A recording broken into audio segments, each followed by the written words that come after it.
start tonight from a view of an entangled forest and a castle within it.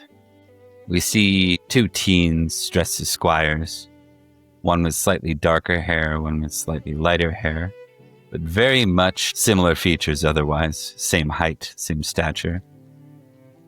They wrestle in the hall, and we see the one with lighter hair trip the one with darker hair into a mop and bucket, and the bucket spills. It's one of those edge catch kind of things where it hits right at his rib and he loses his wind. The lighter haired boy gives a look like, "Are you all right?"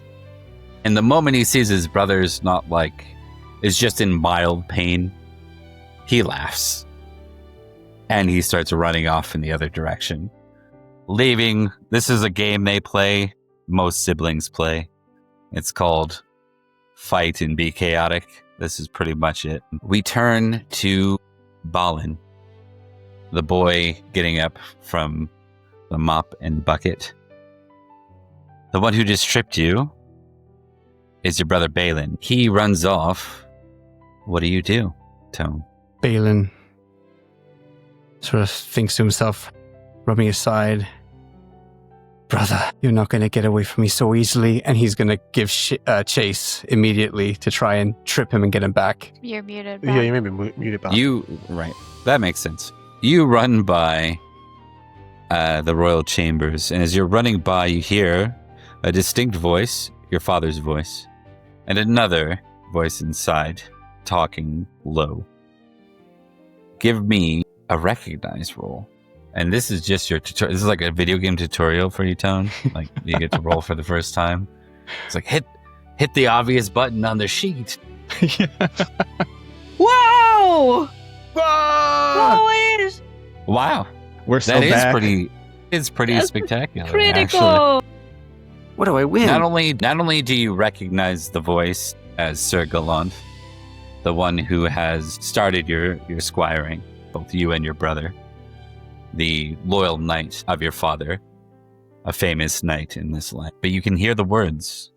Now you're stuck with a dilemma: pursue your brother and seek immediate vengeance, or stop and listen. This isn't an ordinary sort of conversation. The fact they're here talking this way, you just get a sense that there's something important that's about to happen. I think immediately recognizing the voice, probably even the stories about Sir Gallant, immediately stops to listen. You hear his voice, or your father's voice first. "So that's it then. You're going to leave before you knight either of them?" And he says, "Sir, my king, my service to you ends 2 years from now. You know this. Those are the years we chose. I feel Balan is ready, but Balan, there we go. Balan, this is so hard. But Balan, aka your character right now, Tone, he needs some time, and I feel he will need a different sire." The king says, "So what then? You'll knight one early and send the other away?" Sir Gallant says, I think that best. I have duties elsewhere, and I've fought and bled for this land for long enough. There's a lady who waits for me, and new duties." The king sighs and confirms your fate. Very well. With that, we cut... Okay, it's timing. With that, we cut away to you in the middle of a dirt road doing push-ups, and in the sub-corner of the screen, we see Somerset, year 510. We see you doing push-ups, and over you is two knights. We see Dogged.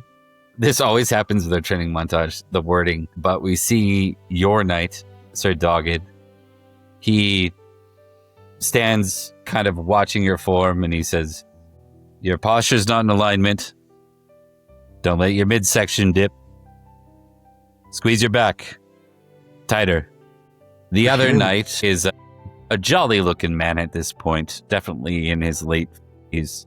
He eats an apple casually as he watches on. And every time he eats from the apple, there's this loud, annoying crunch and this open mouth chewing as he's doing that. Well, you suffer. With that, we hear Lady Olwyn's voice as she comes to find her retinue, her knight. Sadogid, Siminodos, where are you? This way, Lady Olwyn. Princess. Don't. It's not autumn. Don't call me princess. She's here already. And he immediately stands up and dusts himself off. Sure, his knees are presentable. You had really nice clothing on earlier, and then you did mud push-ups. Take off my shirt. And Olwyn, you arrive. Hey, Balan's here. God, I haven't seen you in... Well, it's been 2 years, right? Since you scuffled on the bridge. It has been a long time, my lady. What? It's always good to see you. Why are you so dirty? I was training in the mud. I was ensuring that I was in top form to be of service. Oh. Apologies. I didn't bring a spare set of clothes. That's fine. We can get you more. It's not a big deal. Just as long as you didn't fall and hurt yourself. Never.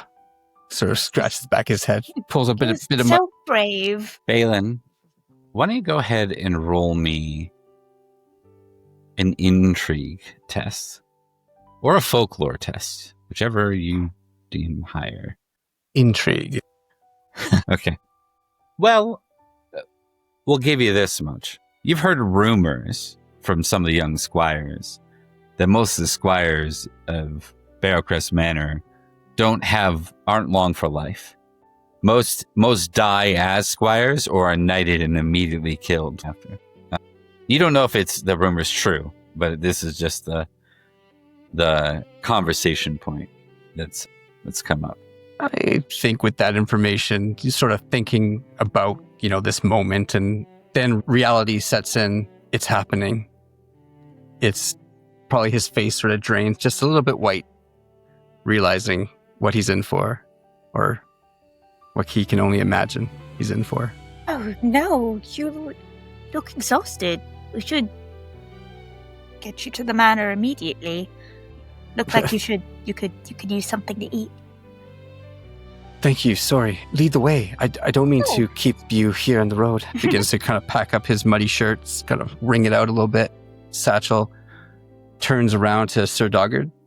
I dare say he's learning to have better manners than his brother. Last I met him. That's nice. With that, Doggard sort of just gives Balan a smack on the back. Like, it hurts. A little bit of a sting, but... And we cut away from that scene. Welcome, everyone, to The Land and the King, our second episode. We have with us Tone as a guest star tonight, playing Sir Balan. And I might fuck that up and call him Balan or Balan sometime. Listen, it's not easy. They change one letter for these characters, all right? But nevertheless, we have the character. We're going to go ahead and just do some overall introductions of the cast and then dive into game proper. We're going to start with you, Rebekah. Hi, I'm Rebekah and I play Lady Olwyn of Barrowcrest Manor. And it's not true. It's definitely not true about the squires. Maybe, but it's not our fault. It's coincidence. But yes, it's not autumn, so I'm not a princess right now. But I will say this. First off, thanks for the follow. But aside from that comment, I will say that if we get to call Emily a necromancer all the time, then we get to call you the Autumn Princess all the time. Oh, that's fine. I don't mind. Olwyn. Not a necromancer. Emily. Hi, I'm not a necromancer, but yes, it is true that all of our squires die. I play Lady Betrys of Chewton Manor, not a necromancer. Hey, thanks for the sub, friend. Snorri Freyson. We go to Cyberbro next. Cyberbro plays a character whose name is so long, I had to shorten the font, as you see on the thing here. So.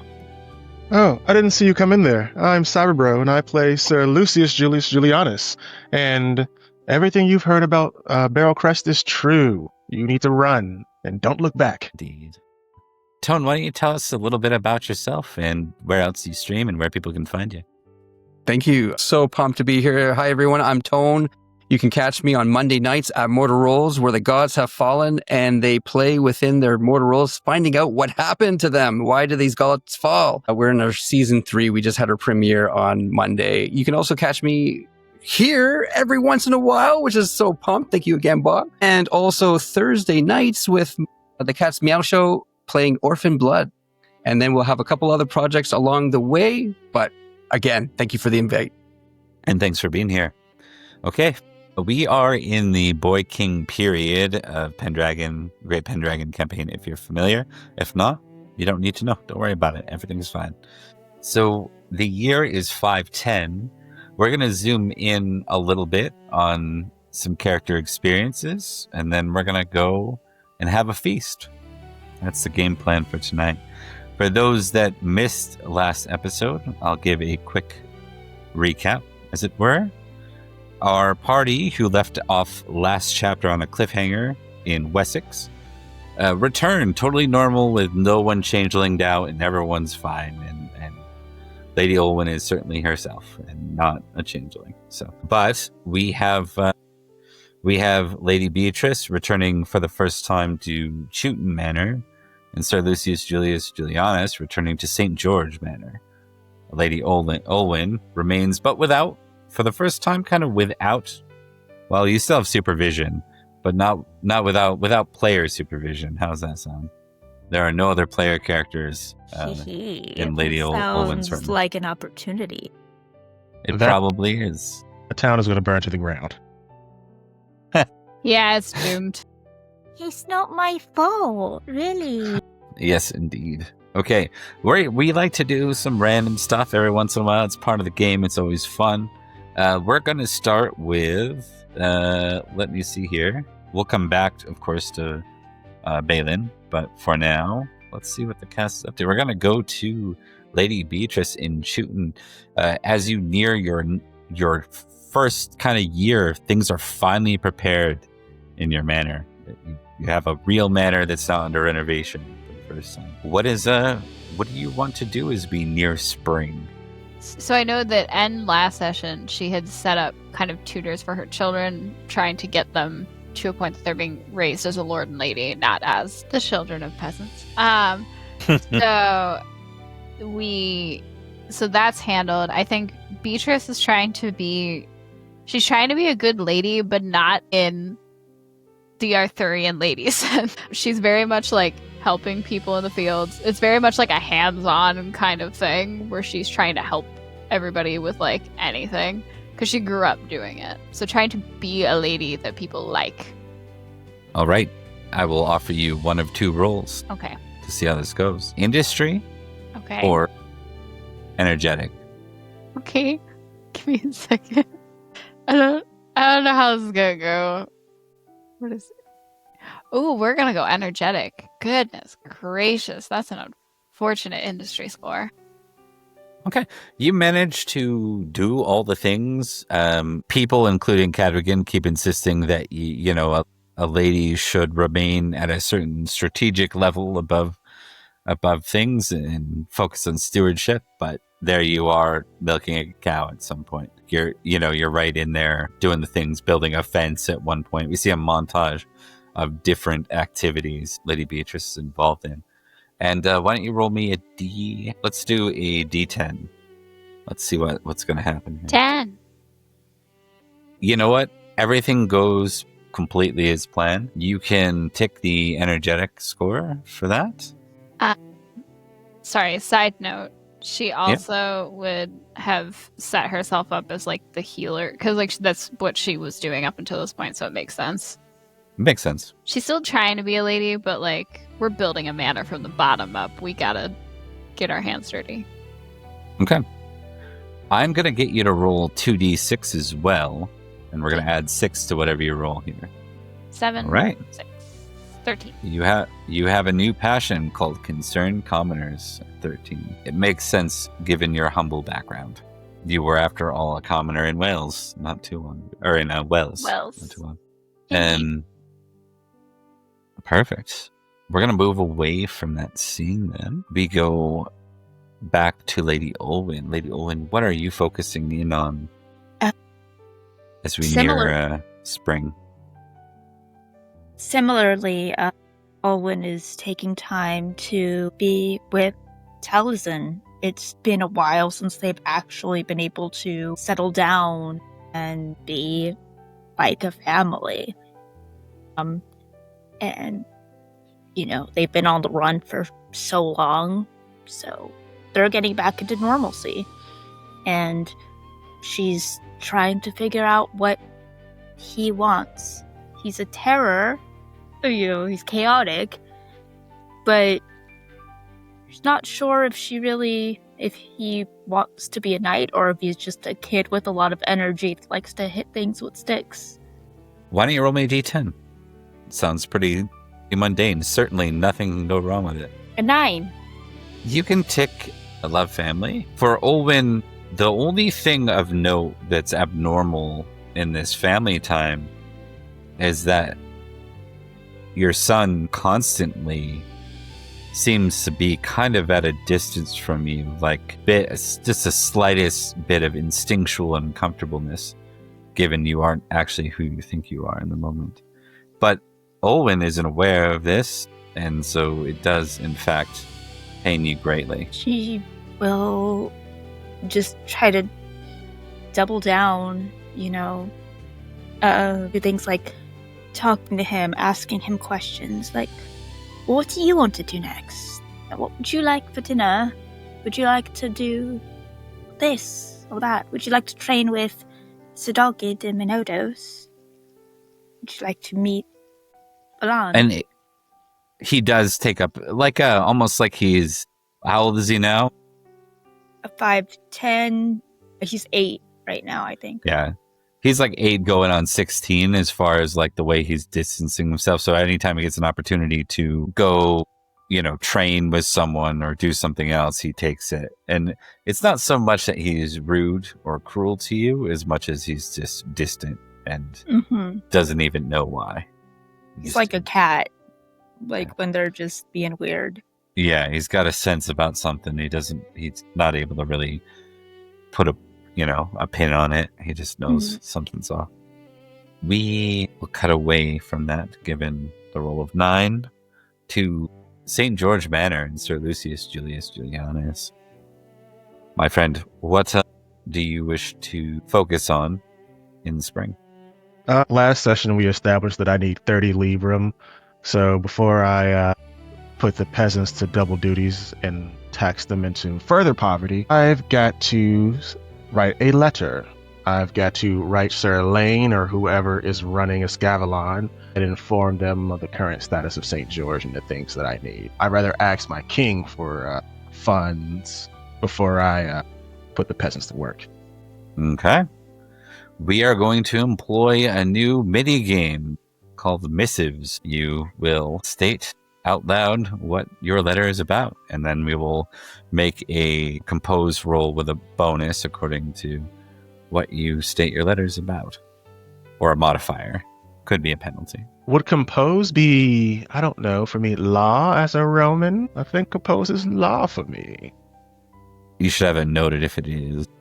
Well, I don't have the book open, but all my zeros are going to law, like intrigue, courtesy. If compose is 0, then it's probably part of it.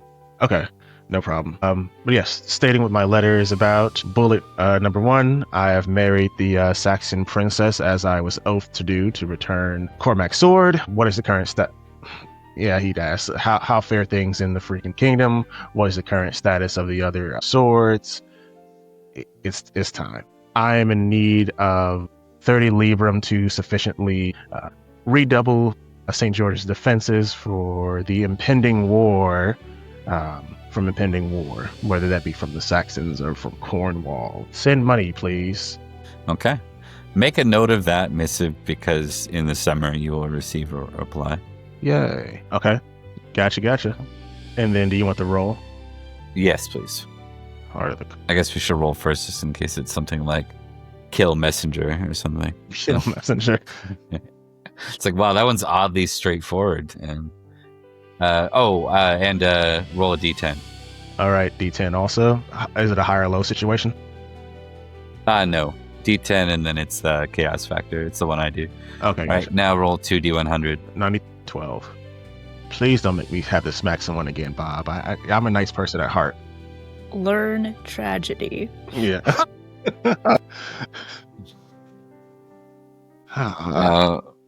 Okay, what is the guy that you've the knight you've been tasking with everything, the one that went and sought out all the ladies from Bath? That's Sir Caw. Sir Caw.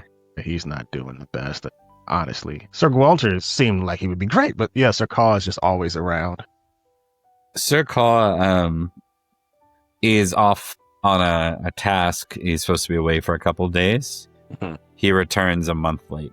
I think Sir Caw would find me on the ramparts of St. George, so the second floor. He would find me there just looking out into my land. So, both hands clasped behind my back when he finally does deign to make his presence known. He walks back in. Give me... you rolled law earlier. We'll just go with that because it's your intrigue score, right? Yes. You look over at Caw and he just kind of looks at you. His mouth's like slightly open. He looks at you. He doesn't say anything and then he just keeps walking. And you're like, lean out, maybe even say something to him. And you see him walk to like his chamber, open the door, and close the door. Oh, hell no. That's not what I'm dealing with. Yeah. Do I have my sword on me? Yeah. Yeah, okay. I'm walking up to the chamber like, this isn't the first time I've dealt with an assassin or something. So if they're sending Sir Caw to handle me, then he's going down. So yeah, 2 firm knocks on the door. Sir Caw, you have business with your lord. Come with me. You hear him get up and he opens the door and he steps out. Yeah. So I'd make sure we have a sufficiently private place. You're a month late. Why are you a month late? I was in a lady's court. Which She sang to me. she sang to you. It was beautiful. What direction was the ladies' court? South of here, I was delivering the letter you asked me to send Lady Betrys. A letter to send to Lady Betrys. Yes. Wasn't it? He looks confused. Sir Caw, the last letter I sent was meant for King Elaine in the Scavalon. Are you telling me you've been lost in the south for over a month? Aye, sir. Perhaps so. Where did the letter go? Where's the letter? He looks down. You notice he doesn't even have his sword. Sir Caw, you do not have your sword. Are you drinking? If you're drinking, you have to tell me. Are you drinking? No, but I did have wine at the ladies' court. It was wonderful. I've never tasted anything like it. The food, the wine, I slap him. the singing, and I'm going to need you to lock in. We are beset by enemies on all sides. Do you understand me?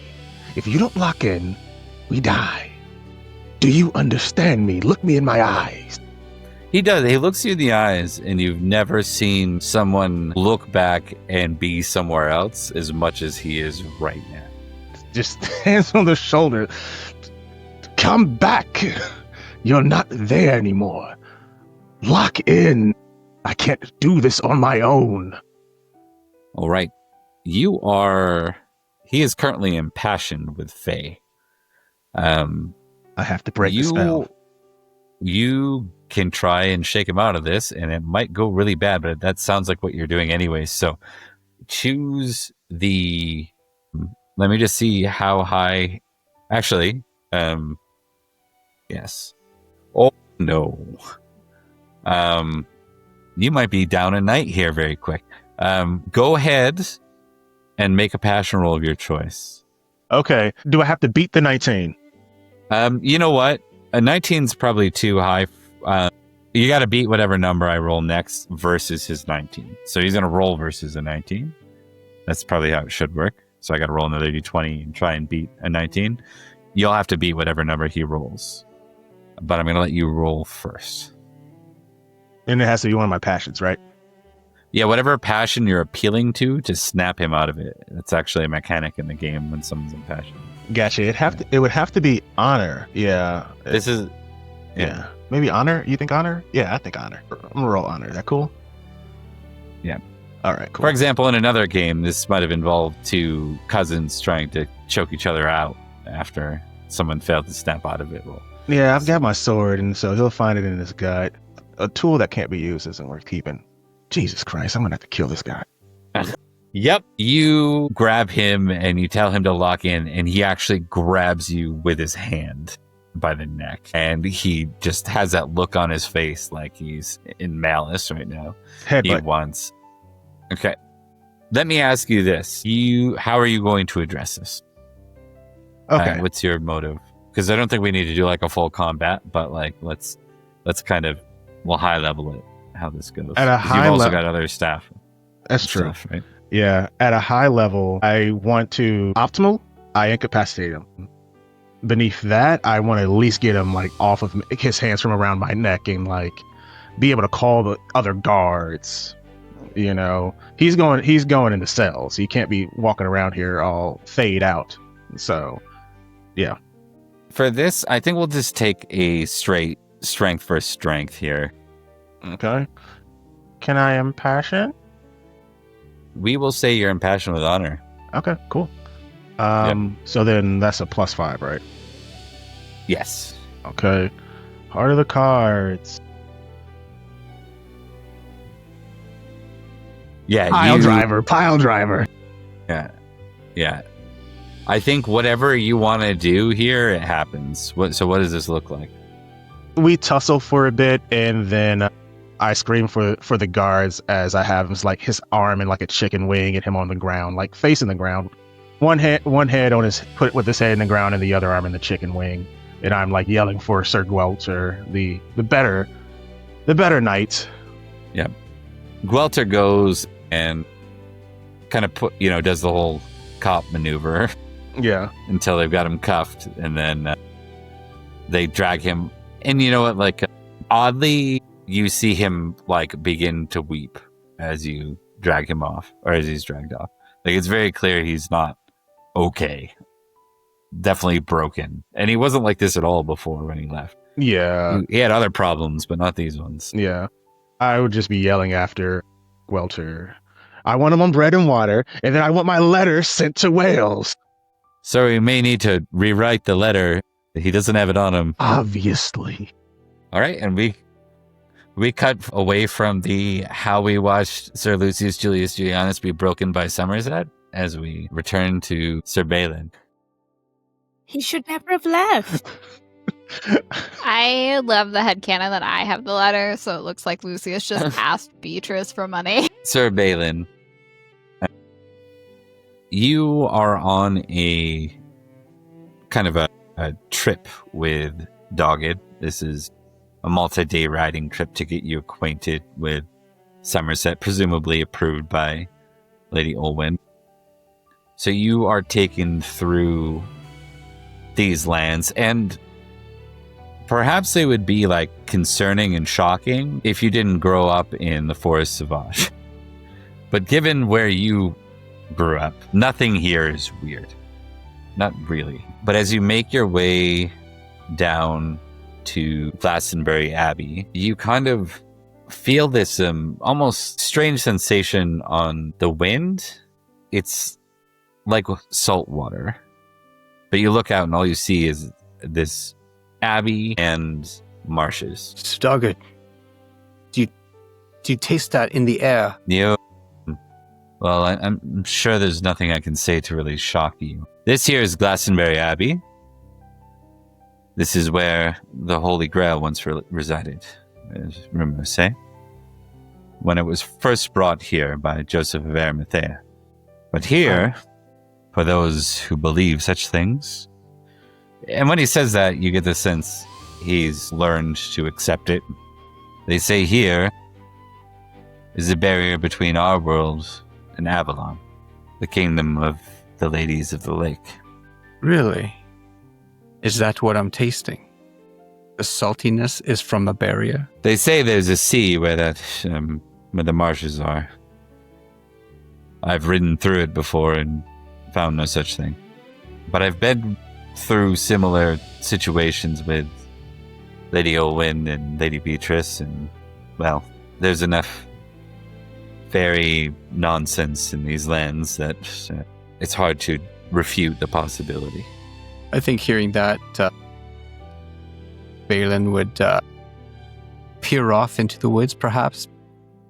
Maybe his eyes will be able to see something that is hidden. He just sort of does that just as instinct, but not really kind of believing that he'll see something, just sort of just glance. You can give me an awareness test, and on a crit, perhaps you do. Here we go. It's pretty bad odds, but you never know. Heart of the cards. What you is that? Squint, and you look, and you struggle, and you probably pop a blood vessel or two, but otherwise you're good. As you focus, you realize whatever is here is meant to be hidden. You know enough about these things with your experiences to know that this is, if there is indeed a barrier, it's intended for the mortal eye not to see. He sort of speaks under his breath. I guess it's not meant to be.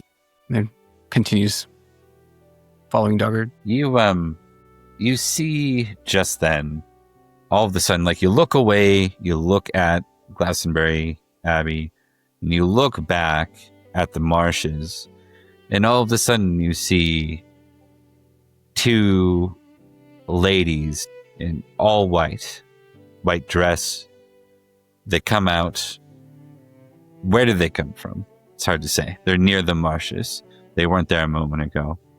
And the two wander very casually towards you and Sir Dogged. It's at this moment you remember something from your childhood. You remember being under 5 years old and you were young, and you remember your mother laughing and greeting and spending time with a lady that dressed in white.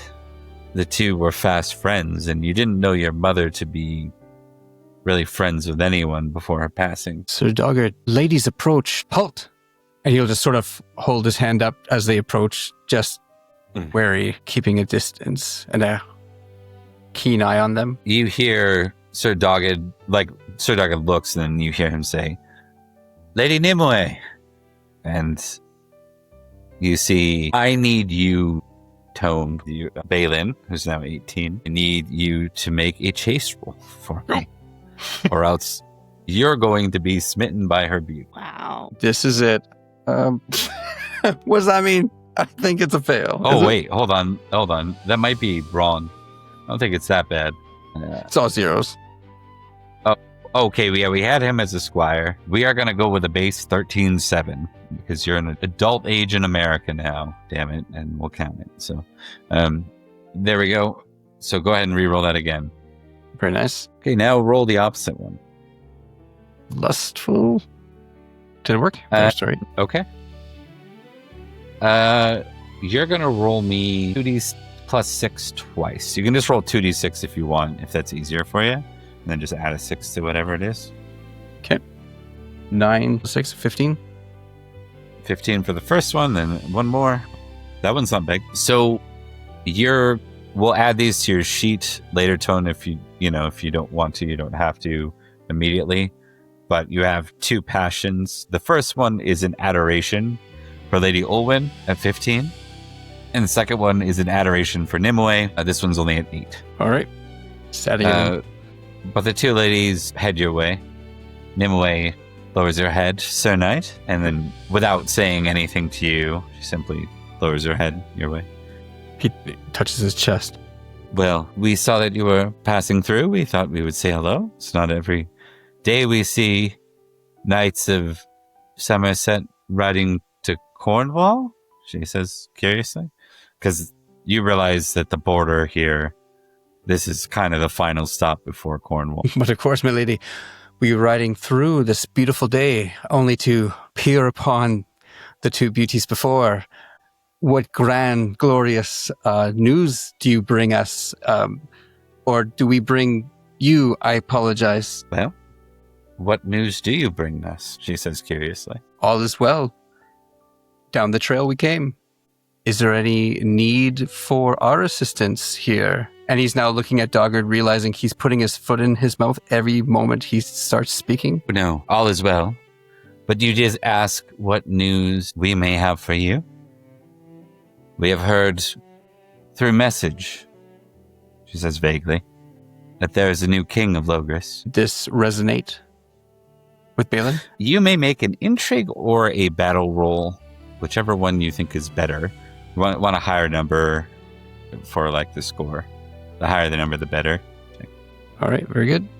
Battle is nothing, I think. Oh, is battle's nothing? Sorry, battle is 16. I just found it. Yeah.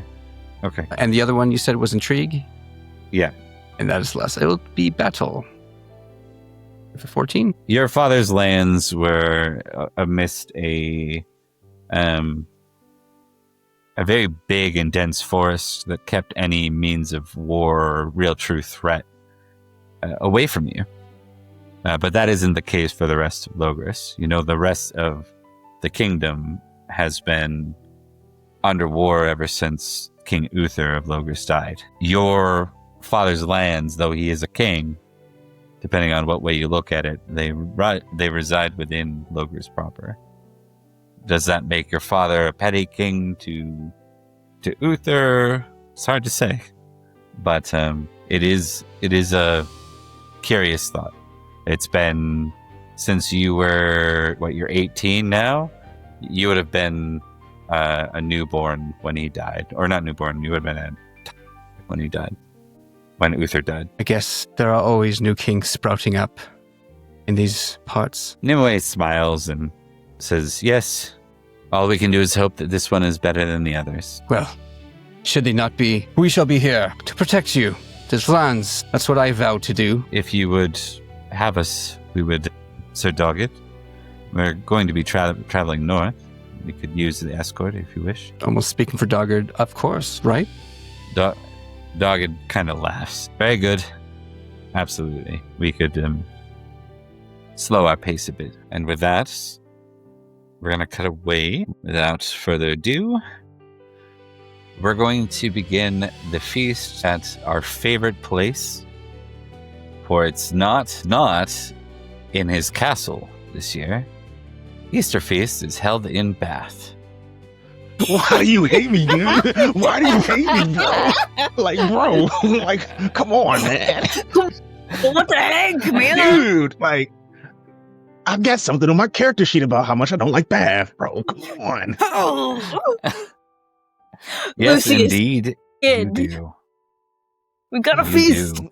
I'm going to assume that you managed to get that letter out just a month later than you wanted. Yes. Yeah. Fair. I lose like 2 nights to whatever's going on or something. Who knows? Yeah.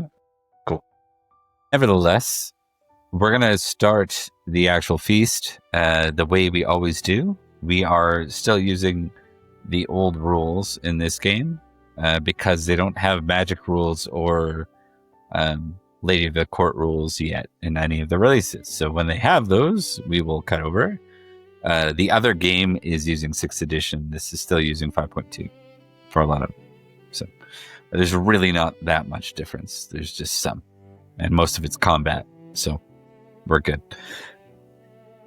With that in mind, I'm going to go ahead and get everyone other than Tone, who's playing a squire, and we know he shall be seated like every other squire on the floor. That is how squires are seated. You need app rolls from the other 3 to see where they are seated. +1 because I have a ring. I criticaled. We did that so fast that I thought I crit and I panicked. Oh. I failed. But you know, that's normal. You're muted, Bob. Oh, I said weird. That's strange. Beatrice below the salt. That never What? happens. What? Olwyn above the salt. My What a God. crazy random happenstance. Great. So we have to socialize these a bit more. We will not see the screen for our audience. So we're going to focus less on the tabletop and more on the narrative side of it, but I still have these markers here so we can keep track. We begin the feast with a D20 roll. Let's see who's going to roll it for us. When that makes sense. You can roll for us to see what sort of Jane Austen shenanigans are taking place here. Before we do also that, need the Bob, menu. can I ask you if what we're yes. eating? Yes, we Hell are eating yeah. cold meat slices and ginger sauce with go. boiled bittern and roasted pigeon. Some really meat-heavy meal. Yeah, this yeah. one. We're gonna get A lot of gout. birds. The knights Yeah. demanded more protein Yeah, for their this- gains. This is how you get gout. Eskim's been here, so there's just a lot of dead birds. All right, so you need a D20. Yeah, a D20 roll from you, please. That's a 12. All right, let's see what random curveball we have there. Okay. Okay, that's fun. That is fun. Fun. I'm gonna use a rarity here and ask Emily to roll a D10 high or low. Oh, I don't like it. Low.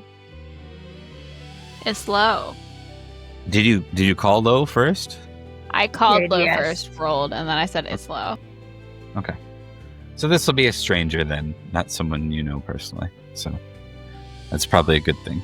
But we'll get to that in a bit. For now, we go to Lady Olwyn's first action of the feast. You may, just as a reminder for anyone who's watching, feasts are a bit of their own action system, kind of like combat or something, but more like a mini game. And so each of the characters is going to go around based on where they're seated and decide to do a number of things. They can dance, they can intrigue or gossip, they can try to serve people, like feed them or, look after their wine.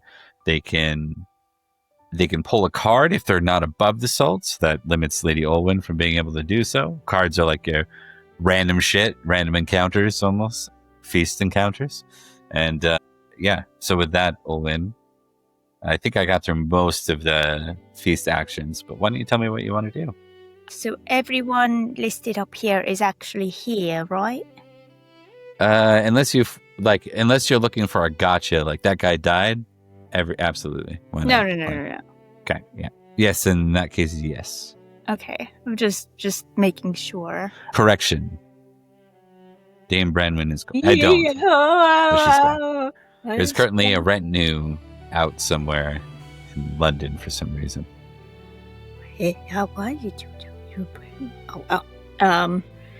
Damn. I suppose in that case, Olwyn will just sort of try to flit around a bit, maybe.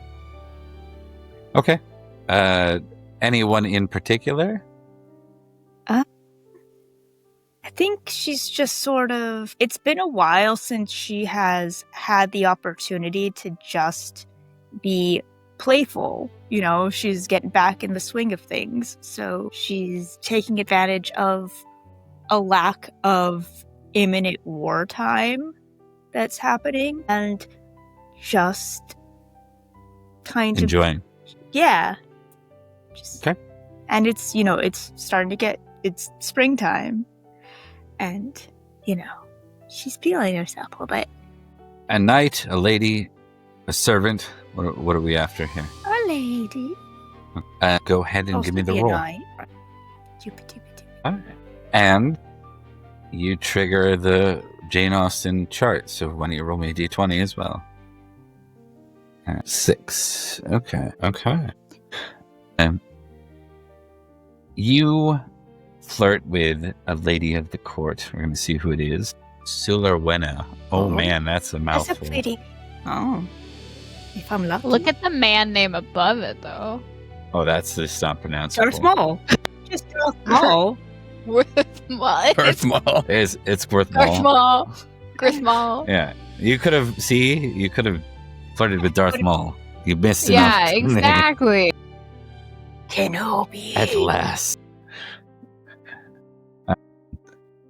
Okay, so the conversation goes well. The way you kind of suggested it, I picture them lots of small talk, but with body language, flirting body language and such. Yeah, I imagine she's got a really high gaming score, so maybe she was playing some sort of game and Olwyn was like very interested in it, so they, play a game together, but it's, yeah. Yeah, that makes sense. Girth Mall. I can't. Girth Mall is something completely different. Oh my god. I was know I holding saw my that tongue. parody. Yeah. Right? He's got a double-bladed lightsaber of his own. No. God. Double play. My gosh. Lord. Okay. This episode is unhinged. Yeah. No, it's good. Okay. So after the conversation, she is a lady who lives in Bath, according to the current setting thing. So it's like, this is, she has a villa here. So it's like Sir Lucius disapproves from the distance, but nevertheless, as you're walking away, your lovely aunt approaches you. Of course she does. Lady Olwyn, you're looking wonderful today. Aunt, oh, it's so lovely to see you. It seems you've made some new friends, Lady Solwena. Oh, yes, I'm quite good at making friends. So is she, they say. Several letters to a knight in particular. Goodness. She's good at making friends as you.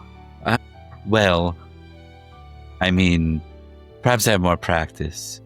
Oh, I'm sure you do. Well, I'll let you carry on. I didn't mean to interrupt. Of course not. All is going well at the manor, I hope. How is Everything my is little cousin? just perfectly splendid.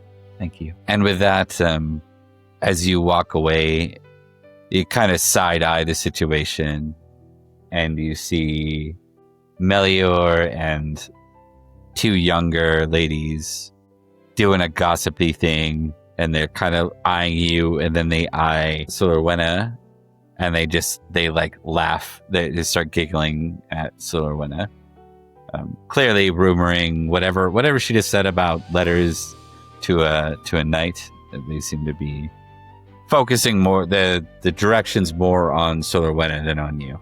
Owen will smile and wave little fingers and curtsy deeply. Very kind smile. How vengeful are you, Olwyn? I'm not quite famously vengeful yet, and my only specific directed vengeful trait, which it's been a while, so that could probably go down a bit, is towards Kat and Petra. Okay. But my vengeful is, where is it?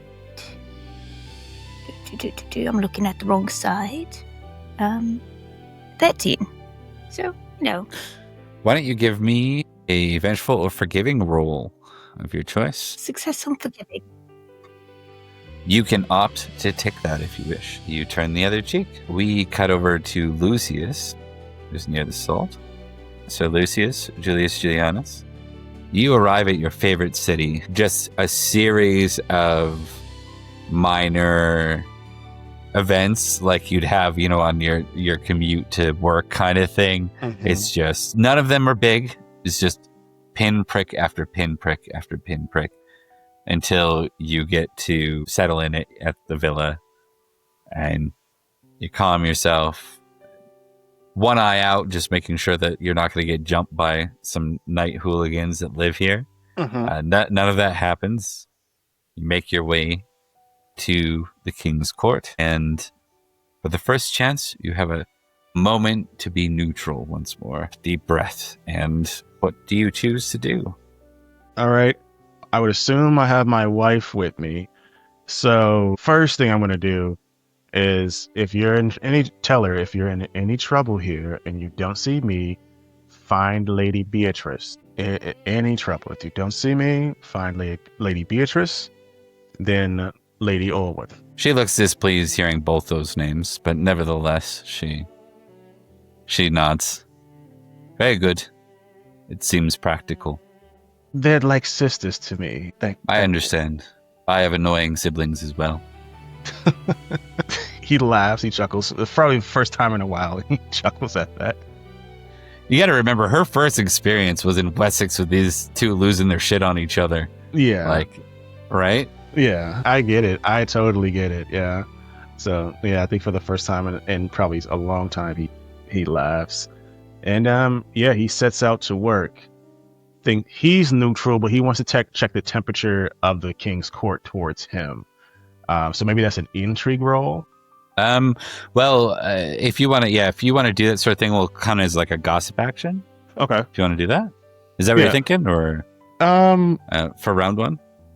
Yeah, for round one, some type of gossip action. He just wants to make sure, like, kind of understand the temperature of where he's going into.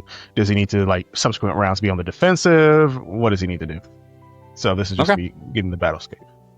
All right. Let's. Okay. As a Roman, I roll a law. That's a success. Did I tell you, by the way, we don't have one. We haven't adopted one yet. But rather than rules lawyer, I want to actually name for each of the games a rules Roman. A rules Roman, you say? Yeah. Intriguing. Someone that can quickly look something up so I don't slow down my computer while I'm streaming and doing it. But nevertheless, you take a look around and the mood here seems to be a mixture. It doesn't look that too far out of the ordinary, except for Cadwy seems to be very jovial himself. He seems to almost be, when Olwyn recognizes this, I think you almost find Cadwy's more like, you haven't seen Cadwy like this in a couple of years, probably give or take 10, his proper jovial self again. Investigating, why is he so happy? He shouldn't be happy. His Great Bridge has been sieged twice. He's almost at war. Why is he happy? Yeah, that's what he's thinking to himself. Make a suspicious roll, Sir Lucius Julius Julianus, since you triggered said question. Yeah. Okay. I was going to give you a directed trade of suspicious of Cadwy, but you didn't get it, so we'll just leave it at 10. Yeah. Kind of as is. You don't need to test trusting. I don't think you would be trusting of Cadwy right now, given everything. So, all right. But nevertheless, you talk about, you interact with the crowd to get those answers. No one seems to know why Cadwy's happy. Okay. No one knows why Cadwy's happy. All right. Cool. Like the speculations. Maybe like the best one you got to is, well, Cornwall's going to have a tough time invading Summerland if there's a King of Logres. But that isn't determined. That's still a war out in a tournament out in London that's supposed to determine that. Deciding the king with the tournament, that's ridiculous. Well, I'm glad I don't have that problem. Indeed. We cut then down to below the salt for Lady Betrys. Hello. Betrys is going to get the lay of the land by grabbing the gossip master of all of it and grab Adane. And then grab, Adane and any other lady she's acquainted with, which I don't think is anybody else. Yeah, let's grab Leary. Let's go for it. Grab Leary to Dane. I just want to check. We didn't have Leary die, did we? No, Leary die? she was like in melancholy. Yeah, that's what it was. Over her brother like, dying. That's what it was. Okay, never mind. Got it. I'm sorry. It's like George R. R. Martin level of NPC tracking sometimes gets tired. But we see Lady Leary and Edane. What is this a gossip action, Emily? Yeah, kind of intriguey getting information like she normally does for Edane. It's good to get the information at the top of the feast. Surrounded by and then give the gaggle of children to. Let's give them all to Dogged. It's just fun handing Dogged all of the kids. Dogged is not present yet. I'm gonna get to that. Dogged and his squire are not here yet. Sorry, Cadwigan. Cadwigan's getting handed all of Edane's children, all of our children. He's like, it's like a total of like 6 kids. Yeah. Here you go. As you walk away in his mind, he's like, I used to be a murderer, Still not as bad as the Goblin Knight, Rebekah. I see you. We're gonna give you an intrigue roll. Crit. I'm gonna take it. Can I take it? Yes. Yeah. Actually, your intrigue just goes... Not intrigue, no. You tick it. Sorry, I'm wrong. Take it. Skills just get a tick, but traits go up automatically when you crit. You go around and you mingle, and you hear that Cadwy has a particular announcement. You see his demeanor, and you also hear that your sister is on her way, which is like a big secret. This is one of this is something Edane extracts from, like, you know, one of the house guard. You talked with Cadwy in the last session. You know that there is to be an heir of Uther, and something tells you that this is the king's plan to announce it, and that your sister's also aware and on her way for the same reason.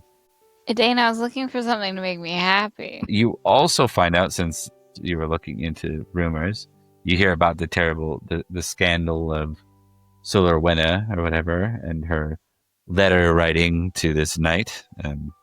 That's the one that Olwyn just talked to. You also hear about a knight that everyone's kind of laughing at because he's wearing on his lapel the wrong heraldry for like a lady. He likes a lady, and it's like one of those things where it's like inverted. So the symbol's on the top left of the shield, not on the top right. So he's totally like pledging like adoration to the wrong To a random house. Yeah. Well, it's funny because he thinks he's pledging adoration to like this young, beautiful maiden that's here. And in reality, he's pledging it to like an 80-year-old aunt of her. And that's why the shields are still the same.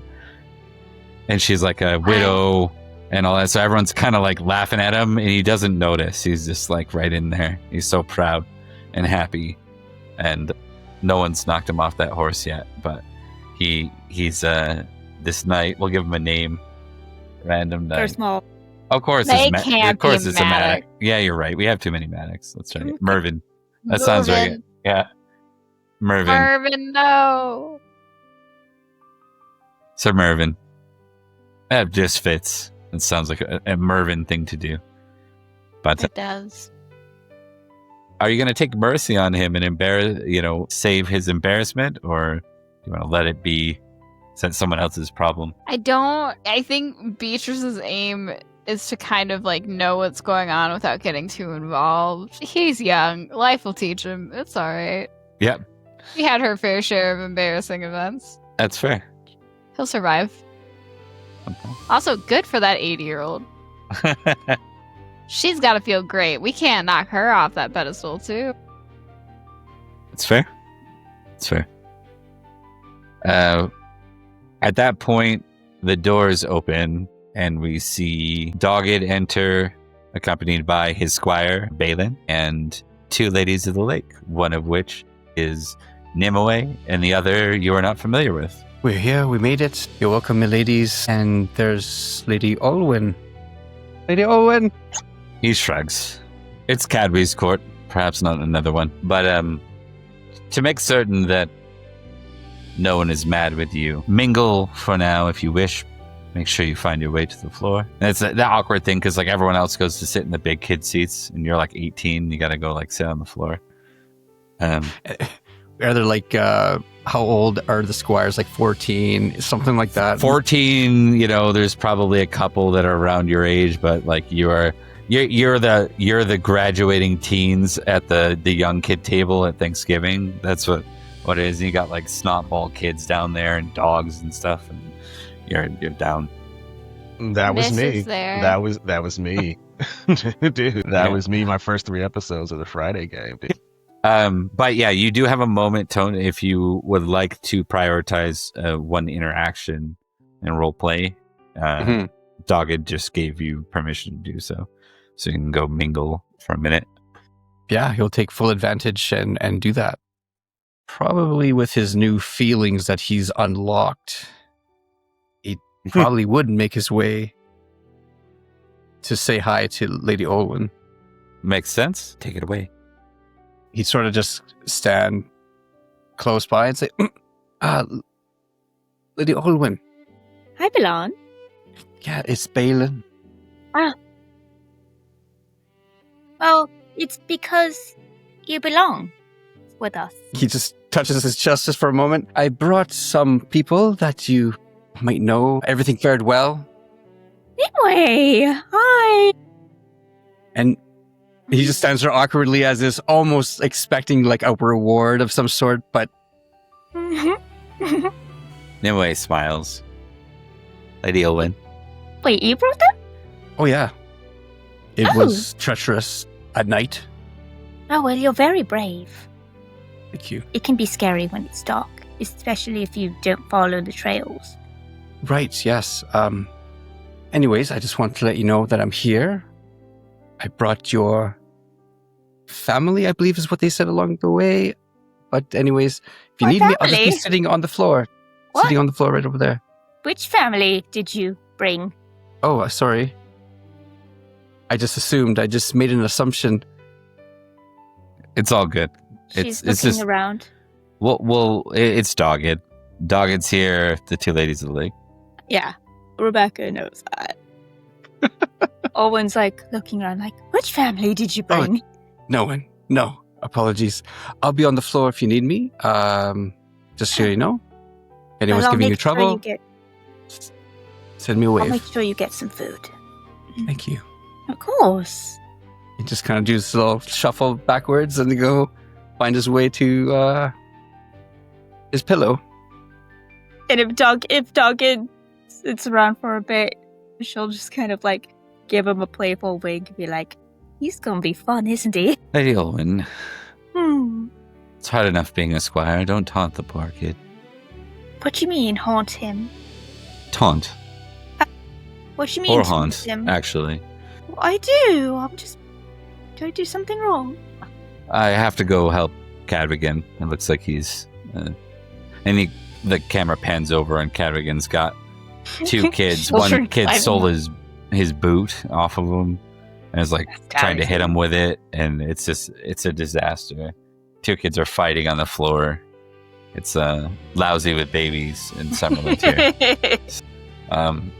Well, fine then. Don't tell me what I did wrong. Says some kind of one of those playful sort Right. of ways, but she means it at the same time. Somehow Beatrice ended up with 2 geniality. You could have just let me have it. Okay. We cut to Olwyn. Olwyn! It is round. Actually, hold on. Yeah, we'll make that the group interaction for round 1. Yeah. From there on, we do one of those every round where people can like mingle with each other. So we'll kind of do that. We're gonna start with Olwyn again at the top of round 2 of the feast. Okay. So no roll for... You know what, Tone? Give me a flirt roll. That's what you're doing. Sounds good. Let's see how well he flirts. So let's see here. I believe in you. Is that on the skills? Yes, it's it should be. under- We have flirting. Look at that. Oh, yeah. It wasn't terrible. It wasn't amazing. It was what you'd expect an 18-year-old to be able to muster in most situations. And if it makes you feel any better, Olwyn definitely didn't notice. Just a lot of sweating. I He's should probably just hungry. note as well. Why did we give Balan the adoration? Rebekah, can you tell us Lady Olwyn's appearance score, please? Well, of course. Her appearance score is appearance 30. And so it's a supernatural beauty. There's only a few people who have this in the world. One was Igraine. Another, not quite that high, but close. He's We- doomed. Yeah, we cut over. We cut over to Olwyn. Well, similarly, Olwyn is kind of curious about the gossip surrounding Solowena and is going to do her own sort of intrigue to find out what that's all about. Not asking about. And I'm assuming that you said giver into your muted mic. Yeah, go for it. I didn't say that, but it's a Whatever. reasonable thought. All right. I did Hey. think it. Success. Okay. So you're just trying to find out like what this circumstance is or situation is? I mean, like, like if she's just writing a letter. What's wrong with writing a letter? I write letters all the time. Right? That's hilarious. Lloyd. We're getting the most pedestrian level names we've ever had in this game. We've had Lloyd before. That's true. We had Mervyn, Lloyd, Is it that Lloyd? This one's from Bath, apparently. Sir Lloyd of Bath is a knight, a local. It seems that she was, he's not exactly single. He might have a wife who was betrothed at the time, and they were exchanging letters back and forth with interest. Not necessarily against the rules, but yeah. The pecking order in these things is very deadly. Courtly, the court can be deadly. I suppose. Well, I mean, it's not unusual to have friends. To be loved by anyone? It would be unusual in most courtly cases for that sort of exchange. Yeah. Okay. Rebekah versus Olwyn. Yes. Yeah. Okay. Maybe they're just friends and people are jealous. For whatever reason. Who knows? You can counter rumors if you want. Yeah. I'd like to find out as much as I can about anything that, about that, and then try to extrapolate and, just talk about her own situations and how it could be perfectly chaste and platonic. Okay. Why don't you give me an honor roll here real quick? Okay. Does my geniality factor into that? It does not for this one. Boo. You're not impassioning, so you can't go melancholy or mad. Right. Well, it's a success still. As far as you can tell, you do a pretty good job at least quelling the gossip around her for this event, maybe beyond. Yeah. But it stops her being a negative spotlight that she has on her. All that negative attention turns then to the guy with the wrong lapel, the wrong Sir Mervyn. Poor guy. Yeah. But I don't know about that. So we go, that is 3 geniality? It is, Yay. right? And then we go to Sir Lucius for round 2. All right. For this round, I would want Lucius to kind of enter, kind of rub shoulders with the nobles of Bath. He has an estate here that he may have to flee to if St. George goes pear-shaped, so he needs to kind of get to know the neighbors, let's rub some shoulders. Let's do it. I will note this for Betrys. Lucius has a mixed reputation, you also heard, since you critted your intrigue roll while you were going around. It's sort of like, if we were to compare this to something modern, it'd be like someone that started a fight and won it, is how it's seen. Or finished a fight, let's say. So they're seen as a little bit, the people that don't like reckless fighters might be like, that person's a problem and needs to calm down. But there's other people that are like, he's tough and don't mess with him. So it's kind of a double-edged sword because he beat the snot out of some guy in the last session. Yeah, tough kid at school.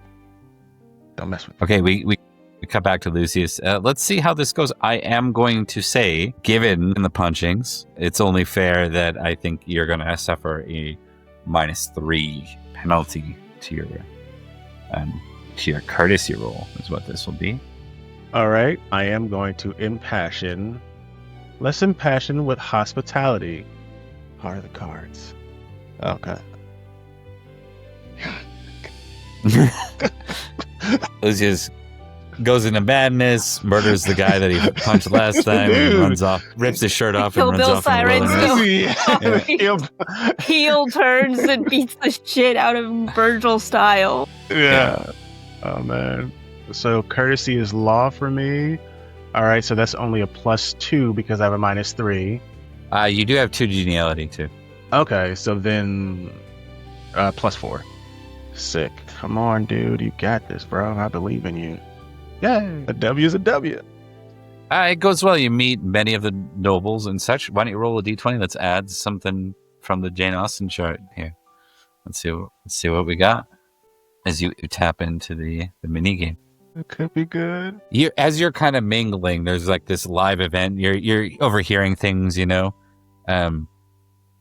and you hear this lady of the court, and she's like, "Has anyone seen my kerchief?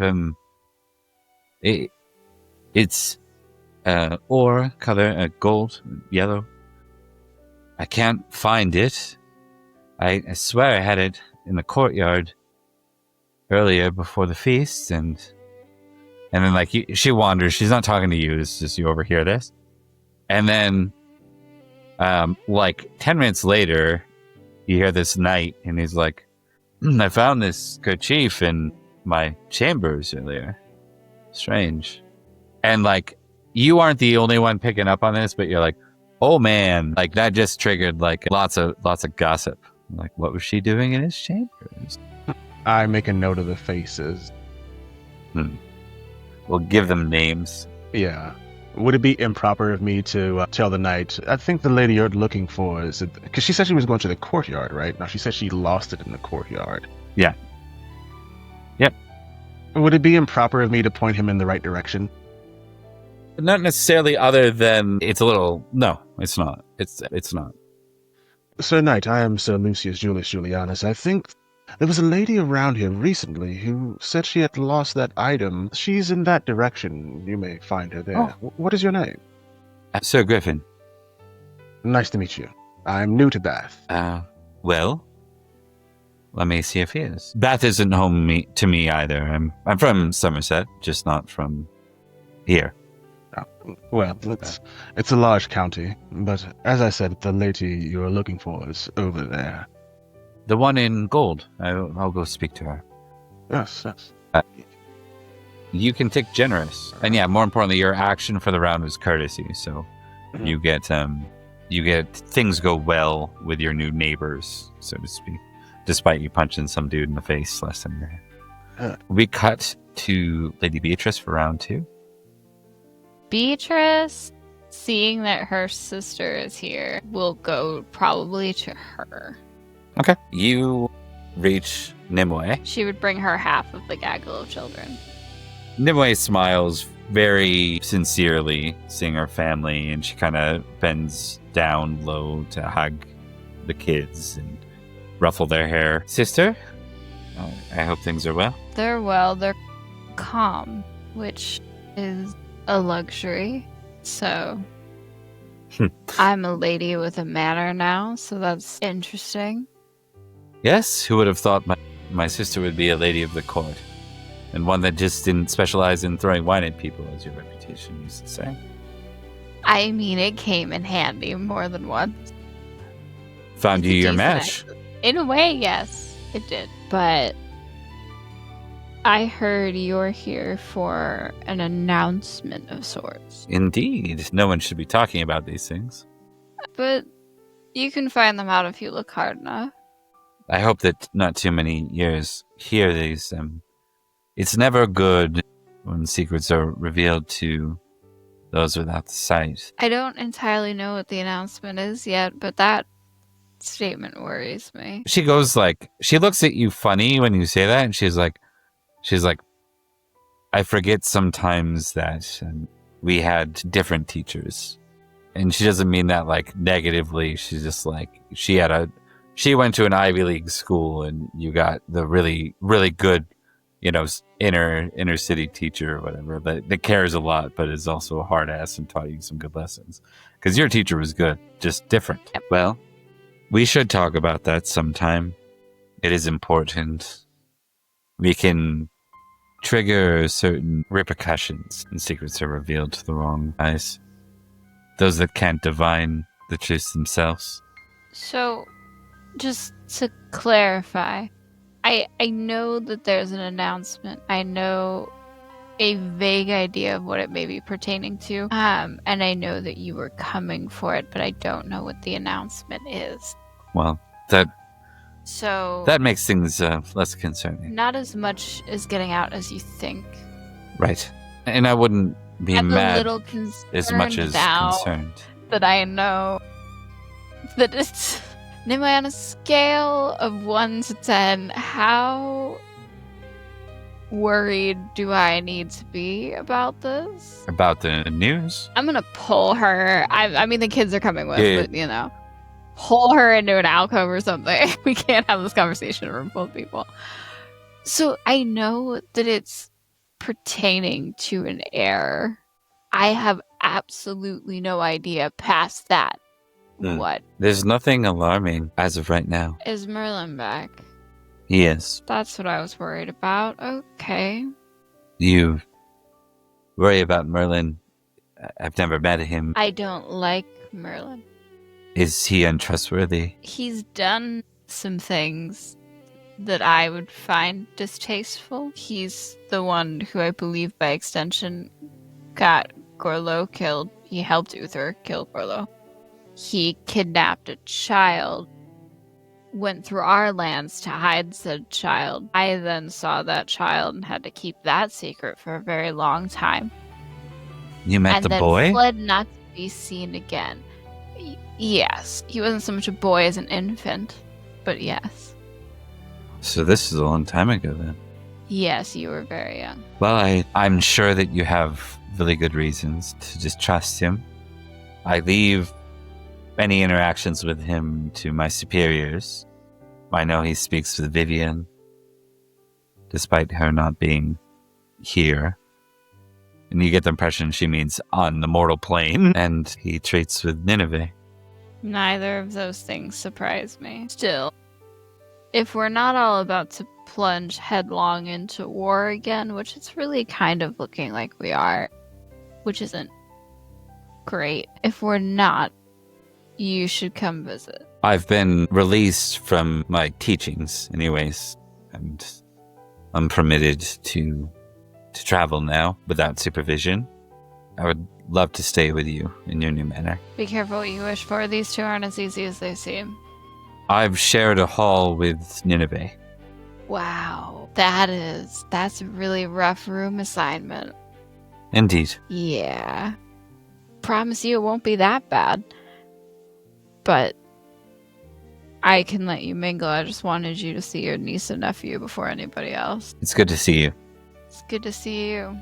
Have fun. Please don't throw me into shock with your announcement. And she just takes the kids and starts walking away. We cut from that scene to back inside the hall. And we see Balan surrounded by kids and dogs and other squires who are not particularly of any good age, most of them. The couple that are your age, you feel like you could beat them up 1 versus 3. They look pitiful. You wonder if any of them will ever even become knights. They look so bad. And it's then that you see, kind of as you turn to the side, you see another figure, a lady in white. She stands beside you. We cut over to a conversation between Balan and Nineveh. She looks at you and she looks surprised. There's a look of recognition in her eyes. Which are you? Which twin? Lon. I knew your mother well. And with that, you remember her when you were young. She looked much the same, like she hasn't aged. You remember her as a woman laughing with your mother, but another memory comes into mind immediately. You remember Sir Gallant returning to the castle. You remember his frustrations. And as we saw previously, you have a way of eavesdropping as you listen at a much younger age. You listen to this conversation. He sits in your father's court, your father on his throne, and he kneels. Sir Gallant, what news have you for me? I'm sorry, my liege, I failed you. You sent me out to find your wife, to find the lady of Sauvage, and I failed you. And he looks confused at the sort of drama in his voice, I guess. And he says, failed me? Well then, see to it that she's found. He says, I'm sorry. I'm so sorry, my king. She's gone. And he looks disturbed, confused. Those features that aren't quite of this world reveal themselves in his anger. He says, what happened to her? Sir Gallant pauses and says, it was Nineveh. And he looks at confused. He says, Nineveh? What do you mean it was Nineveh? Nineveh and my lady they were close. What do you mean? And he shakes his head. I'm not sure what sorcery was done, but the Lady of Sauvage is no longer. I'm sorry. And that was the point where Balan, the Sauvage, learned that his mother was killed by someone known as Nineveh. And at that exact moment, she says, you would be too young to remember me, I'm sure. But I am Lady Nineveh of your mother's friend. I know the name. This is the first time I'm really looking at the face. There's a look of caution that comes over her face. She registers your body language and the anger she replays in her head, who would have been your sire, and the anger that Sir Gallant had for her. She backs away. He stands. Whatever you think happened, it didn't. Then tell me what happened, milady. A new lady of the land was chosen, and it brought your mother great suffering. She begged for my help to end it. End what? Suffering. How did you end it? It was quick. Your hands. She nods slowly. He just sort of just stops there, just staring at this woman, this name that's haunted his dreams without him realizing that memory's been sitting on his chest for so long. My question would be, is there a role? Yes, that I was going to get do? to that, but I wanted to let you role play. Let's Yeah. start with a suspicious roll. Suspicious. Yeah. Interesting. Make a trusting roll. Let's see if this is a matter of... Okay, so something about the way she said it, that maybe perhaps you watching your mother and her laugh, there's sort of like this mixture of energy. It's like you saw the way your mother loved her and trusted her. What reason would she have? It's not so much that you fully trust Nineveh, but you trust that there's more to the story and you don't have the answer to it. I think in this moment of passion and confusion, thank you for letting me know. Forgive me. I must take leave. I feel sick. And he'll leave. Awesome. Good stuff. We shift to round 3 now. Round 3? Yes. Okay. We go to Olwyn. As the music goes happier all of a sudden, for some strange reason. Oh, I don't know why that would be. What would you like to do to close out your feast actions? Oh, if it would be okay, did Balan, fully leave the feast, or did he just leave Nineveh? Out the door, air. Can I do an awareness test to see if I Yeah. notice that, and then I'll... Yep. And then just role play from there. Yeah. No, that can be your action. Okay. Awareness or recognize, your choice, whichever is higher. Yeah, that'll be awareness for sure. Okay. I'm so famously aware. Pass. You see Balan leave. You're not really sure why, but because you didn't use recognize, but Mhm. he looks like he's about to lose it. Phew. He looks like he's removing it. Maybe. I'm guessing this is a mixture of rage and like all the stir of emotions would be my guess.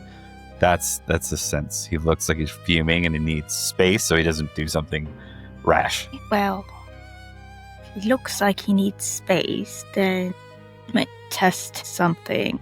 Don't know what. Would it be prudent versus reckless? I don't think there's really a role here. I'm gonna guess, and maybe Tone can elaborate for us.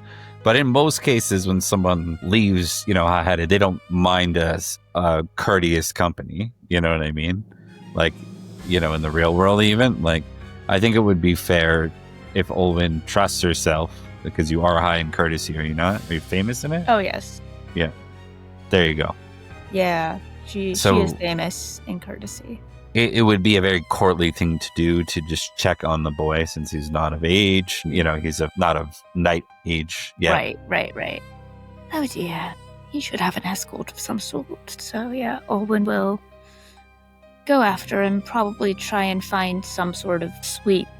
Maybe get, some of the ginger sauce on something. Bring him some food. Yeah.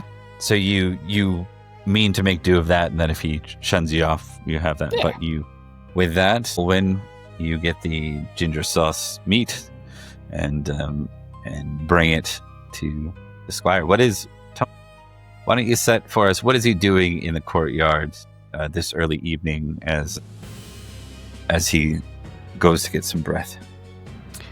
I think he would sort of, if it's the classic 2 doors, push them open as, almost to try and let them slam, but probably realizing there's probably door people there, and he would just sort of just walk past without paying attention. I'm assuming it's night. Is it? Yeah, it'd be like moonlight, early evening kind of thing. So it's just after dusk, but it's lit out here. There's torches. They expect court, people to come out here and mingle. That being said, it's pretty empty right now. Pretty empty. Are there statues in this courtyard? Yes, it's Bath. There's some Roman general of some kind, probably. You know what there is?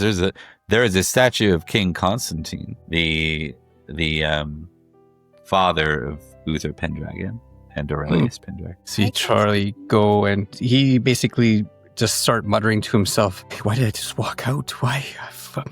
Such a fool. She was right there. She's right there. And he'll just sort of raise a fist like he's going to punch the statue, and probably that would be when, if Olwyn pops out, you can see him like he's just about to smack King Constantine right in the pecker. Is it a tall statue? Not Constantine. Small? How tall is the statue? The statue? How tall is the statue? No. Yeah, it's raised. It makes sense. Fair description. All right, fair enough. I think the second she sees it, she just kind of what did Constantine do to you? Go. Milady. Sorry, forgive me. You caught me at a weak moment. Well, it's probably because you haven't eaten, and I told you I was going to bring you some food. And you kind of see, you may, depending on the moonlight, you may see some tears. And he's sort of just saying, Balan, thank you. No, milady, my problems are not your problems. What are you talking about? I'm here to serve you, and you serve me meat. Mm-hmm. But, I'd like us to be friends, and I don't know, I feel that, given the circumstances of our first meeting, we are practically family. Sort of realizes he's in the friend zone right now. Yes, family. Great way to put it. Just to say you can rely on me. Just like I hope to rely on you one day. Did you know my mother? I did. She was lovely. Do you know how she died? I think Olwyn gets very sad at that moment.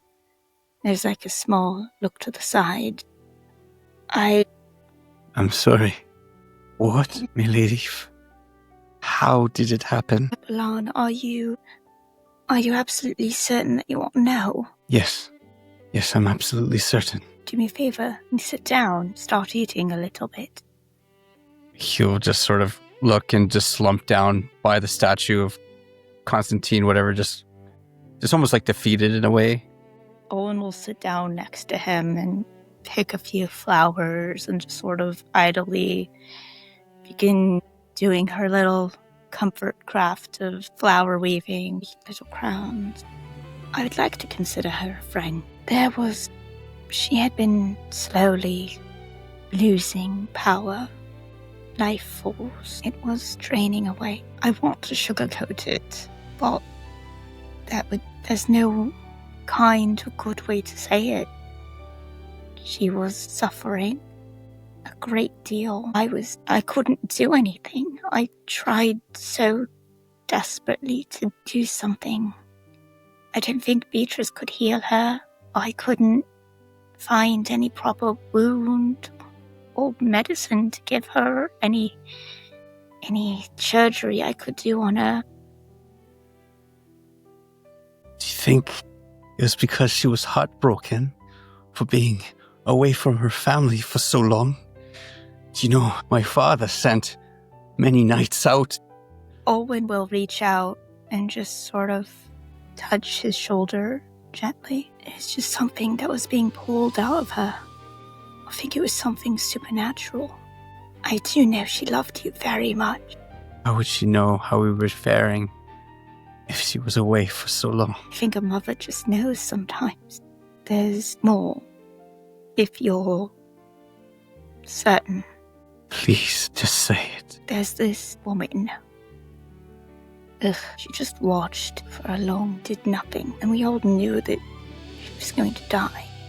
I wanted so desperately for a miracle, and I begged her to do something, said there was nothing she could do. I asked her to at least make her suffer less.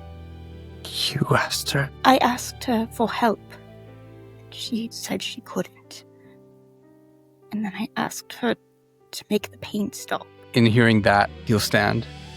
Thank you, my lady. I think I just need some time to myself. And he'll just do a slight bow with his head. And you can see him just drop the ginger meat just on the floor as he walks away. Do the flower crown in the shadow of the statue of King Constantine. Well done, you all. We move forward. At that point, we move back into the court for Sir Lucius Julianus' last action of the feast. Also, before I go there, I should say, welcome in, Raiders. Good to see you, Voidell. Good to see you, Kitty Kate. Great. Good to see you all. All right. I think Lucius will find his wife and kind of compare notes. So hopefully she's not in trouble, but yeah, Lucius is looking for his wife. You do find her. Let's see if there's any. You're doing another courtly action, so let's see what kind of nonsense you trigger here. Give me a D. All right. Okay, an 11. That's like a 1 with another 1 by it. Thank you. Okay. You kind of walk by this scenario where there are two knights that are currently singing to a young maiden. They're doing like a battle, like a sing battle. Like it's almost on the border of limerick. They're trying to one up each other with each statement. And one is clearly better. He's cocky. He's attractive. He's one of the goons that was along with the guy you beat up. Uh-huh. You recognize his face. Uh-huh. The other one is not at all good, but putting on a brave face. It's clear he's here with something more sincere, you figure, but he's failing miserably to woo her. And the attention kind of turns to you for a moment as you accidentally interject and zoom in and kind of collect all this information that of what's taking place here. You can simply pass by or intervene with a comment. You are what glory at this point now, Lucius? I am a knight of 4,000 glory. 4,000? You are a notable knight, to say the very least. And that's probably should be higher, to be honest. You've probably done a bit more than that.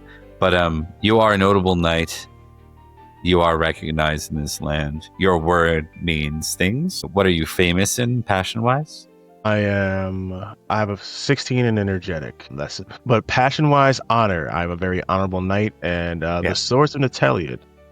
Love those swords, and I'm famously scared of birds. Okay, so is there? That's right. Are you going to intervene? Do you say anything in this moment, or do you just let fate play out the way it's naturally playing out? Fate is for fools. That's why it begins with the letter F. I will intervene. Sir knights, you are both of some great skill. And while, if I am being honest, I point to the one who did better, yours was the greatest skill. Sir, and I look to the other one, there was sincerity in your words that if I was a man easily brought to tears, I would be brought to tears. Thank you. He didn't expect you to say that. It's because I've always adored her.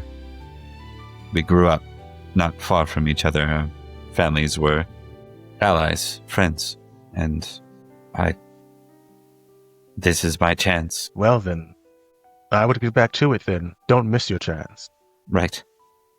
Why don't you do, just for entertainment, why don't you throw me a quick in law roll? Yeah, you're a Roman. Do your Roman stuff. Okay, success. Just kind of a notable knight acknowledging to these two young knights and this maiden, your word carries some weight. And you can hear as you leave, the one knight says, "Do you know who that was? That was the Knight of Oaths." I think Lucius in this state, while he put on a smile and a face of, yes, I'm hobnobbing, the second his back is turned, that kind of all drops away, and he's just like stone-faced. He is, he's different, he's changed. And I think some time ago that would have made him beam and sparkle, but the sparkle and beam is gone. He's here for business. I'm forgetting your wife's Saxon metal name. Wolfhild. Wolfhild, yeah. I knew it was super metal. Yeah. So metal. Lady Wolfhild looks to you. Is there anything? Do you want that to be your exchange, or do you have something lined up specifically for roleplay with your wife here? Yeah, or action? Not necessarily an action, but a role play. So play her out. Okay, Yep. Gotcha. Yep. Darling, how goes the feast? How have you fared? People are kind here. I've been treated well, and Lady Adain sure asks a lot of questions. Yes, she's like a cousin, one I don't speak to very often, but one that I would trust with my children, I suppose. That seems to be what Betrys and Olwyn does. They just give their children to Adain, or maybe it's the other way around. I don't pay much attention. She nods. I like her. It's very good. It's good that you're making friends. I've sent missive for support, financial support for St. George. It's kind of just me and her talking. Not off to the side where it's obvious, but just away from people. Yes, but I've sent a missive for support for St. George. If we don't receive the support we need, we'll probably spend more time in Bath going forward. So it's good that you're making friends and they're treating you well. Yes, well, there was, of course, some complication with what happened last time we were through, but that seems to be mostly with the knights. The ladies are, if anything, I think they might, if I wasn't with you, perhaps they would be more interested. Stirring the pot a bit is fine that they speak, but I'm a knight of oaths, so I hope you understand that I would never do anything like that. Of course. I've heard this, a knight of oaths, knight of salt as well. Yes, the salt knight to my enemies. It's good that the knights here, some of them at least, fear me.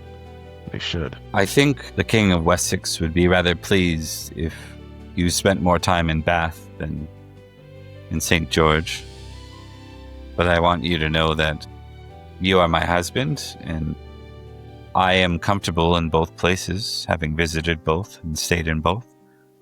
And the King of Wessex does not rule this land. Since in that comment, there's kind of like a yet question mark. You know, she's not taking a dig, but she has confidence in Kardec. Internally, Lucius had that confidence in a king once. But Fate makes a fool out of all of us. That's why they both begin with the letter F. He does not say this because he doesn't want to end up getting a divorce or sleeping on the couch or medieval couch, whatever version of a couch they have. So he's not going to say that. However, he will say, I dance a very controlled dance. I walk a tightrope. I'm not particularly good at dancing, so I'll need your help in that. Consider it done. Thank you. And maybe with that, why don't we give you... you know what? We'll just give you... do you have an adoration for her or love for her? I have an amour of 9. Amour of 9. We'll give you a reroll. Can't get worse than 9. Like, if you do it, we'll just ignore it. That's what I mean. No problem. I'm not tempting fate to be like, can't roll worse than that. 3 1s. Yeah, this is like, oh, man. Okay, so... Yep. 10. 10. Yeah. 1 higher. It's a climb. All right, cool. Nothing wrong with that. And I'll give you a tick as well. Okay. You guys cool. have kind of had some positive interactions. Nothing disastrous yet. So we're going to move. You said, yeah, dude. Like, bro. Like, Here come on, man. What are you doing Just to me? ignore my words. What are you doing to me, man? We move to below the salt for Lady Beatrice's final action. So Beatrice would do what she normally does at feasts. I haven't done it yet, so let's make a fool of me and my husband.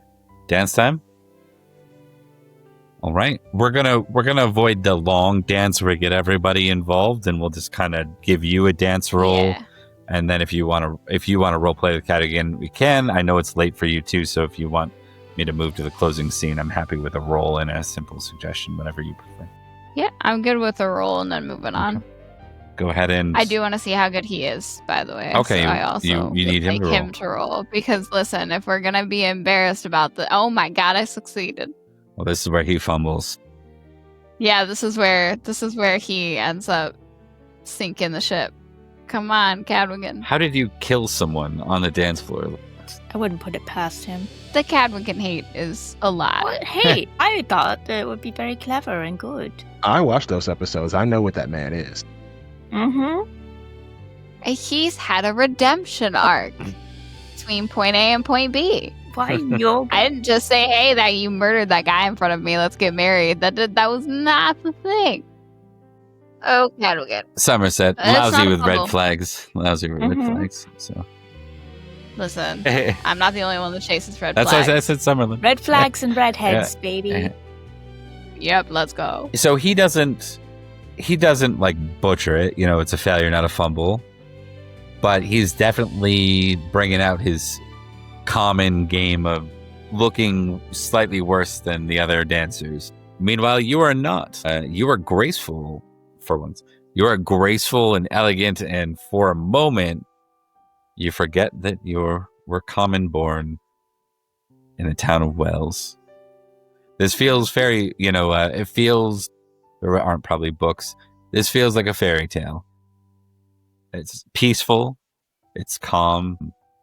After occupation from Cornwall for several years, you find yourself even in your own suspicions, which are rather high. You dare Famously high, one might say. You dare to hope for a moment, and in that, yep, and now crush it. not per se. We're good. King Cadwy stands beside the ladies of the lake. Nineveh is now absent, I'll mind you. That's Good. what she does. And Cadwy says, we have a wonderful announcement. We would like to announce to all of Somerset that there is a new king. And everyone kind of knew that there was this tournament sanctioned by the Supreme Collegiate in London that the victor would determine the outcome. But Cadwy continues and breaks that story. No surprise to Beatrice, but perhaps surprise to others. The heir of Uther Pendragon has been found. He has pulled the sword from the stone, and he has been knighted and kinged London. He makes for the city of Carlisle now, where he will be named High King of Britain. And with that, we come to a close. Welcome to The Land and the King. This is episode 2, for those who are curious. Great roleplay, y'all. That was really fun to watch. It is super late, so let's do some quick closures here, because I do intend to try and keep as close as we can to that. We'll start with Rebekah, and we'll go around the group. Right, I'll keep it short. I am Rebekah. I played Lady Olwyn. If you like this and if you want to hang out, join our Discord. If you want to find the backlog, check out our socials and our YouTube. It's linked in the Twitch right now. And if you want to see more of me, I'm in a Hunters game, The Papal Conspiracy, on the Cat's Meow channel, Sundays at 6 o'clock Eastern Time, 3 p.m. Pacific Time. And it generally leads right into the Sunday Pendragon game, which I'm sure Bob will tell you more about. Awesome. Emily. I am Emily. I played Lady Betrys. She had a chill session for once. I feel like we've been fighting battles for so long. And I don't have any other games at the moment. I'm working on it. But this is it. Indeed. Weird for you to say that. It's been a while since you had this. I know. Well, I'm about to have a lot of them. None of them are starting active for a while. yet. So I've got a weird lull. Cyberbro. All right, I'm Cyberbro. Tonight I played Sir Lucius, Julianus. If you want to catch more of me, well, you're here on Tuesday, so you'll see me here. On Sundays, I'm on the Cat's Meow show where I play Hunters the Hunting? Papal Conspiracy. I play Papal Conspiracy, all right? On Sunday, so check me out there. And then you can see me on my channel, a Super Cyber Station, where we play RuneQuest on Monday evenings. So you can check me out over there. RuneQuest, Bronze Age role playing, sword and sandals. Awesome. And we go to Tone, our guest for the night. Hello, my name is Tone, and I'm a guest. And I can actually say that. Yeah! So happy to be here. You can catch me on Monday nights, Mortal Rolls, where I GM the cast who are the fallen gods, and they're trying to figure out what's going on. And it's just a blast. This has been a blast. So super pumped to be guesting here. You can catch me also on Thursday nights with the Cat's Meow, playing Orphan Blood, where I play a vampire. First time playing that game, amazing. And this is the first time playing Pendragon, which is absolutely amazing. So thank you so much again for the invite. Love this cast. Love you guys. This is awesome. Thanks, Tone. And Tone mentioned he's guesting here. You will find him potentially on a every 2-week rotation coming back in here. Might be some weeks that doesn't make sense, but you'll see a lot of him in the months to come. So hang out and enjoy. As far as me, I'm Bob from Tickingtimebob. We do Pendragon 2 nights a week now. Tuesdays, which is this game, The Land and the King. Sundays, which is The Boy King. Yes, they're connected. Yes, they're running in the same world. We have the other group running around with Arthur and kind of seeing more through that perspective, while this group sees a bit of the behind the scenes of what's happening. It's been a really fantastic exploration. We've been at this since late 2021, I think, and we've been going this whole time. We've played through 30 years in the game, and we are continuing through to the death of Arthur. And we just mentioned that a boy pulled the sword from the stone. So we got a long ways to go. It's going to be a blast to get there. Games like this bring out a lot of emotion because you get to play through these long pieces of, not only the highlights of life and the action moments of life, but kind of like the aging and the death, even just parents, as we mentioned, for poor Balan, Balan. Balan is this one, I promise. Anyways, in addition to that, we play a World of Darkness game set in a Hyborian Conan-like game set on Fridays called Shadow of the First Age, I believe. You can see the old Ninteliads legacy group there, still playing it out, and they may join Pendragon once again in the years of conquest, but not right now. And then, just to announce a couple of quick projects, we do have Days of Darkness, which is a Vampire the Dark Ages game run by me, 3-part miniseries featuring Rhea Sorcery Arts from Mortal Rolls, Zach, who made quite a name for himself on Crown of Thorns, and Sir Jaron de Newton of the guy who totally killed or chopped off Emily's dad's hand and took his sword in this game. And and who am I missing? And Mark of the Cat's Meow will be joining us for that game. It'll be a 3-part miniseries themed after Crown of Thorns. If you've seen that game, come check it out. And finally, we have Call of Cthulhu 2-shot with Paula Deming from the Glass Cannon Network and other things. And she'll be joining Cyberbro, Rebekah, Jeff from the Lollygaggers, and myself as we play that game. So thanks so much for watching, y'all.